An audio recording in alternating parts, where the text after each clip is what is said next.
Morgan Housel's The Psychology of Money explores how people think about money and the psychological influences on their financial decisions. The book is structured into 20 short chapters, each discussing different aspects of the psychology behind money. Housel draws from history, economics, psychology, and his own experiences to provide insights into how money works, how we think about it, and how to make better financial decisions. Here is a non-exhaustive summary of the book with key terms and lessons. No one's crazy. Housel begins by explaining that everyone's approach to money is influenced by their personal experiences, and thus, what may seem irrational to one person could make perfect sense to another. For example, someone who grew up during the Great Depression might be more risk-averse, while someone who saw their parents make fortunes during a booming market might be more willing to take risks. This chapter sets the tone for the book, emphasizing that financial behavior is deeply personal and subjective. Luck and risk. In this chapter, Housel emphasizes the role of luck and risk in financial success. He uses the example of Bill Gates and his co-founder Kent Evans to illustrate this point. Gates was fortunate to have access to a computer in high school, something that was incredibly rare at the time. Kent Evans, who is equally talented, died in a mountaineering accident. Gates went on to become one of the richest people in the world, while Evans' story was cut short. Housel argues that acknowledging the role of luck in success can help us avoid arrogance and be more empathetic towards those who have been less fortunate. Never enough. This chapter discusses the danger of greed and the importance of knowing when to stop. Housel shares the story of Rajat Gupta, a former Goldman Sachs director who was highly successful but became involved in insider trading because he wanted more. Gupta's desire for even greater wealth and status led to his downfall. Housel advises readers to recognize when they have enough and to avoid the trap of constantly chasing more, which can lead to reckless decisions. Compounding. Housel explains the power of compounding through the example of Warren Buffett. He notes that most of Buffett's wealth came after his 65th birthday because of the effect of compounding over time. If Buffett had started investing at age 30 instead of 10, his wealth would be a fraction of what it is today. This chapter emphasizes that time is one of the most important factors in building wealth, and even small amounts of money can grow significantly if invested over a long period. Getting wealthy versus staying wealthy. Housel argues that getting wealthy and staying wealthy require different skills. Getting wealthy often involves taking risks, being optimistic, and capitalizing on opportunities. Staying wealthy, on the other hand, requires conservatism, humility, and the ability to manage fear and greed. He uses the example of Mike Tyson, who earned over $300 million during his boxing career, but lost it all due to poor financial decisions. Housel suggests that staying wealthy is more about avoiding big mistakes than making big gains. Freedom. Housel argues that the ultimate goal of wealth should be to gain freedom and control over one's time. He shares the story of a janitor named Ronald Reed, who quietly amassed an $8 million fortune by living frugally and investing consistently. Reed's wealth gave him the freedom to live life on his own terms. Housel suggests that financial independence and the ability to control one's time are more valuable than luxury goods or a high income. Man in the car paradox. This chapter explores the idea that people often desire wealth to impress others, but those others are usually not impressed. Housel uses the example of a man driving an expensive car. While the driver might think others admire him, in reality, they are more likely to imagine themselves in the car.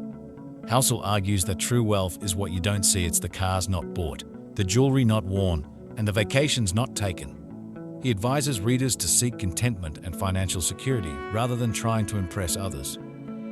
Wealth is what you don't see. Housel builds on the previous chapter by emphasizing that wealth is often invisible.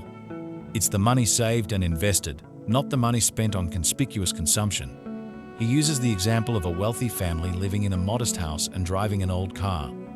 They have accumulated wealth by avoiding unnecessary expenses and investing wisely.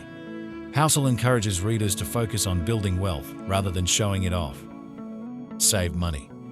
This chapter discusses the importance of saving money, not just for specific goals, but as a way to gain flexibility and control over one's life.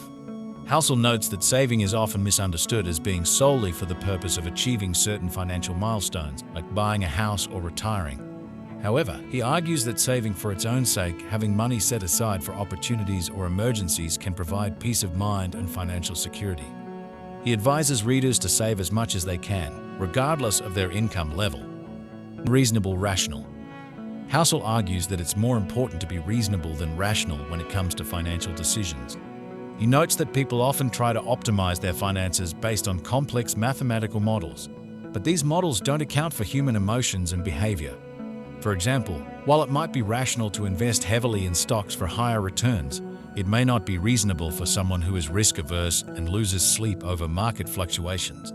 Housel suggests finding a balance between what is rational and what allows you to sleep well at night. Room for error. Housel emphasizes the importance of having a margin of safety in financial planning.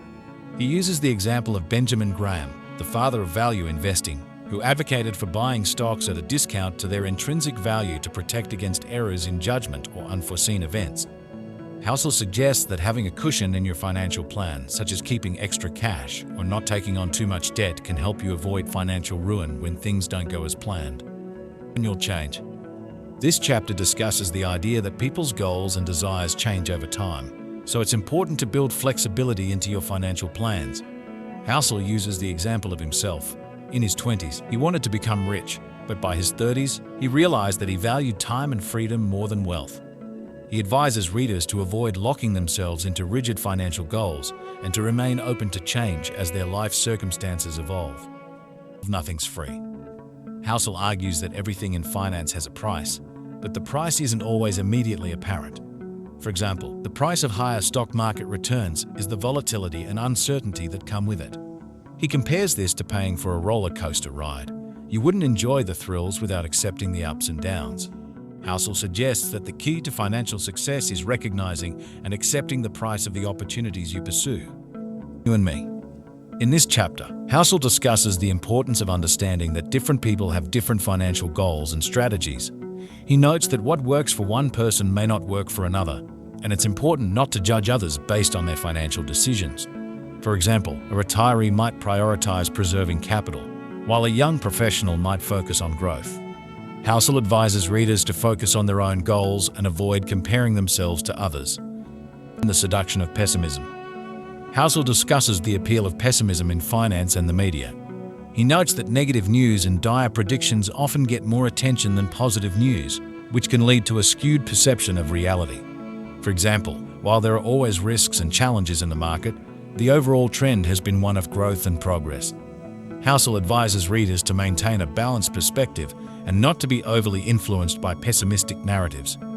When you'll believe anything.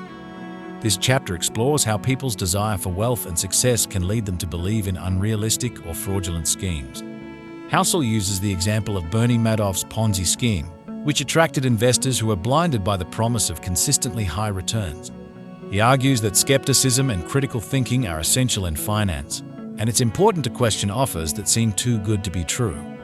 All together now. In the penultimate chapter, Housel summarizes the main lessons of the book, emphasizing the importance of understanding your own financial behavior, being patient, and maintaining a long-term perspective. He reiterates that financial success is more about managing your emotions and behavior than about mastering complex financial concepts. Confessions. Housel ends the book with a personal reflection on his own financial journey. He shares his experiences of making financial mistakes, learning from them, and ultimately finding contentment in a simple, frugal lifestyle. He emphasizes that there's no one-size-fits-all approach to money, and each person must find their own path based on their values and goals. Conclusion. The Psychology of Money by Morgan Housel offers a fresh perspective on personal finance by focusing on the psychological and behavioral aspects of money management. The book provides timeless lessons on how to think about money, make better financial decisions, and ultimately achieve a sense of financial well-being. Housel's emphasis on humility, patience, and long-term thinking serves as a valuable guide for anyone looking to improve their relationship with money.